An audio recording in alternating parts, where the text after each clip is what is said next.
आज का बाइबल का वचन आमोस का ग्रंथ अध्याय 7 वचन 10 से 17 और आज का सुसमाचार सन्मति के अनुसार अध्याय 9 वचन 1 से 8। आमोस का ग्रंथ अध्याय 7 वचन 10 से 17। बेतेल के याजक अमस्या ने इजराइल के राजा यरोबाम के पास यह संदेश भेजा, इजराइल में ही आमोस आपके विरुद्ध षड्यंत्र रच रहा है।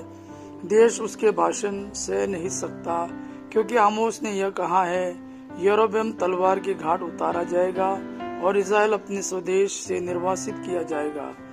बेतेल के याजक अमस्या ने आमोस से कहा, हे नबी, यहाँ से चले जाओ, यूदा के देश भाग जाओ, वहाँ भविष्यवाणी करते हुए अपनी जीविका चलाओ। बेतेल में भविष्यवाणी करना बंद करो, क्योंकि यह तो राजकीय पुण्य स्थान है, यह राज मंदिर है। आमोस ने अमस्या को यह उत्तर दिया,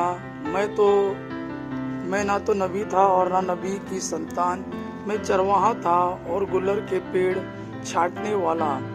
मैं झुंड चरा ही रहा था कि प्रभु ने मुझे बुलाया और मुझसे यह कहा, जाओ मेरी प्रजा इजराइल के लिए भविष्यवाणी करो। अब तुम प्रभु की वाणी सुनो।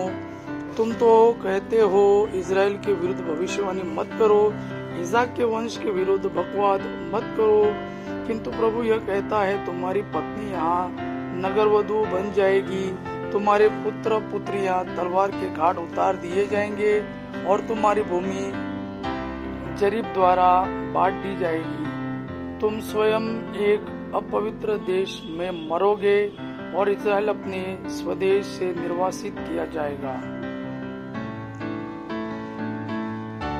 आज का सुसमाचार सन्मति के अनुसार अध्याय 9 वचन 1 से 8। यीशु नाव पर बैठ गए और समुद्र पार करे और अपने नगर आए। उस समय कुछ लोग खाट पर पड़े हुए एक अर्धांग रोगी को उनके पास ले आए। उनका विश्वास देखकर यीशु ने अर्धांग रोगी से कहा, बेटा धारस रखो, तुम्हारे पाप क्षमा हो गए हैं। कुछ शास्त्री मन ही मन सोचने लगे, यह ईश निंदा करता है। उनके विचार जानकर यीशु ने कहा, तुम लोग अपने मन में बुरे विचार क्यों लाते हो? अधिक सहज क्या है, यह कहना तुम्हारे पाप क्षमा हो गए हैं, अथवा यह कहना उठो और चलो फिरो?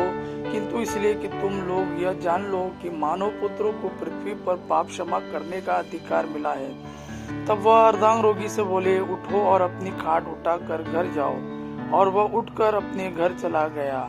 यह देखकर लोगों पर भय छा गया। वे ईश्वर की स्तुति करने लगे, जिसने मनुष्यों को